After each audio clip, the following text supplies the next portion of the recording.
কেরে রবিউল, জমি জমা ঠিক মতো সাথ দেওয়া হচ্ছে? চাচা।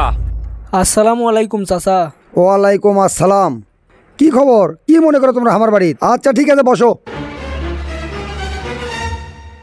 রনি চাচা, আপনার তো আল্লাহর রহমতে মেলা জমি জমা। আপনার বাড়ির সাইডে যে জমিটা অনেকদিন হলে এমনি এমনি পড়ে আছে, ওই জমিটা যদি মসজিদ করার জন্য দিলেন হিনি তাহলে ভালো হলো হয়নি। চাচা, আমার যে মসজিদটা আছে সেটা একবারে খারাপ অবস্থা। নতুন একটা মসজিদ করার জন্য আপনার ওই জমিটা আমরা সকলে মিলে পছন্দ করছি। জমিটা তো বহুত বছর ধরে এমনি এমনি পড়ে আছে। আমি তো আর দান দক্ষিণার জন্য দরবার শরীফ খুলে বসিনি যে জমিটা আমি এমনি এমনি দান করবো। ওই জমি আমি অন্য কাজে লাগামো। না না চাচা, আমরা দান চাচ্ছি না, আমরা টাকা দিয়ে আপনার জমিটা কিনে লিমু। আমি ছাড়া এই এলাকাতার টাকা আলা কেউ নাই। তোমরা যে জমিটা কিনবে চাচ্ছ, এত টাকা তোমরা কুটি পাবা? টাকা পয়সা আমরা সগলি মিলেই দিমু। আমরা এলাকার সবার কাছ থেকেই টাকা তুলছি, সগলি আমার খুশি মনেই টাকাটা দিছে। চাচা, জমিটা তো বহুত বছর হলে পড়ে আছে, তার চাইতে ওই জমিটা বেচেই দেন, কিন্তু দাম বেশি চাবেন। আচ্ছা ঠিক আছে, আমি রাজি। চাচা টাকাটা। দাঁড়াও দাঁড়াও, ওই জমির দাম করলে আমি 50 লাখ নেবো, তাছাড়া করলে আমি জমি বেচবো না। 50 লাখ টাকা? আমাদের কাছে তো 25 লাখ টাকার মতন আছে। এলাকার সগলির কাছ থেকেই মোটামুটি তোলা আছে, আর বাকি টাকা কুটি পামো হয়নি। আরে অত চিন্তা করিস না, আল্লাহ ব্যবস্থা করে দিবি। ঠিক আছে চাচা, তাহলে আমরা বাকি টাকার ব্যবস্থাটা করিচ্ছি। এখন আমরা আসি। হ হ, বাকি টাকার ব্যবস্থা হলে আসো, তাছাড়া তো আসো না। কেরে শিয়াব, তুই কুটি যাচ্ছ? আব্বা, নামাজ পড়বার যাচ্ছে। এই অল্প বয়সে কিসের নামাজ? নামাজ পড়বি হলে বয়স্ক লোকেরা। এই বয়সে তোর মাস্তি করা বয়স, যা মাস্তি কর যা। আব্বা, অভ্যেসটা যুবক বয়স থেকে করা লাগবে, বুড়ো বয়সে এই অভ্যেসটা করা খুবই কঠিন। কথাটা আমার বেটা ঠিকই কছে, এত বছর বয়স হচ্ছে তাও নামাজ ধরবে পারিনি। আব্বা, ছোট মুখে বড় কথা করলাম, তুমি আমাকে মাফ করে দিও। কে রে বাবা, শুনলে মসজিদের অবস্থা খুবই খারাপ, তা নামাজ কুটি পড়বো? আব্বা, আপাতত ওই মসজিদেতেই নামাজ পড়মো, নতুন মসজিদ হলে ইনশাল্লাহ নতুন মসজিদেতেই নামাজ পড়মো। কয়দিন হলে দেখেছি তোর হুন্ডাটা মানাই, হুন্ডাটা কি করছু? নতুন মসজিদ তৈরির জন্য আমি ওটা বিক্রি করে দিছি, এলাকার সগলি কিছু না কিছু দিচ্ছে।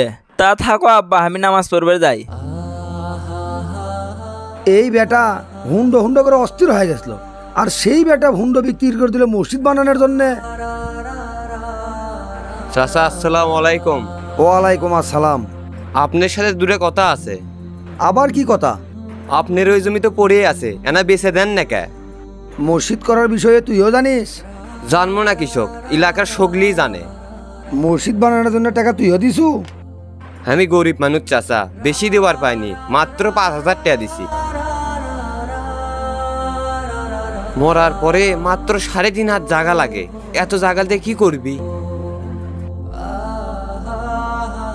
আলহামদুলিল্লাহ চাচা, আপনি জমির বিষয়ে আমাদের থেকে যেই টাকার কথা কইলেন আমরা মোটামুটি সেই টাকার ব্যবস্থা করছি। এখন যদি আপনি তাড়াতাড়ি আনা দলিলটা করে দিলেন হিনি তাহলে আমাদের জন্য সুবিধা হলো হিনি। শোনো বাবা, ওই জমির জন্য আমার কোনো টাকা পয়সা দেওয়া লাগবে না। আমি ওই জমিটা মসজিদের নামে এমনি দান করে দিলাম। তোমরা আমাকে যে টাকা দিবে চাইছিলে, তোমরা ওই টাকা দিয়ে মসজিদের কাজ শুরু করো। আলহামদুলিল্লাহ চাচা, আপনার কথা শুনে আমরা খুশি হলাম। চাচা তাহলে এখন আসি, আসসালামু আলাইকুম। ওয়ালাইকুম আসসালাম। আব্বা, তুমি আমার থেকে চলে গেলে।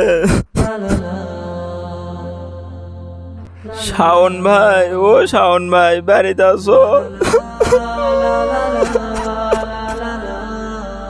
কি ব্যাপার শিয়াব, তোমাকে আজকে ইনকে দেখাচ্ছে কে? শাওন ভাই, আমার বাপ তো আর নাই, গতকাল মারা গেছে।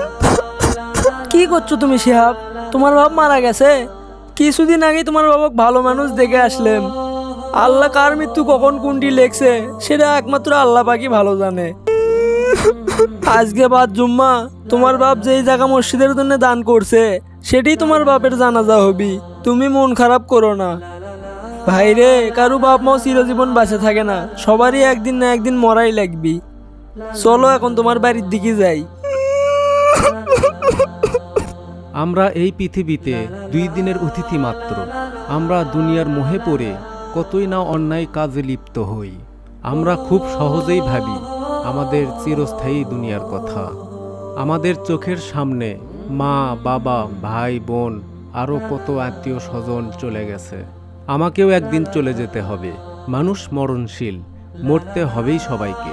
তাই আসুন আমরা সবাই অন্ধকার ঘরের আলো সংগ্রহ করি এই দুনিয়া থেকেই। কারণ মৃত্যুর পরে আমল করার কোনো সুযোগ নেই, সেখানে শুধু হিসেব আর হিসেব।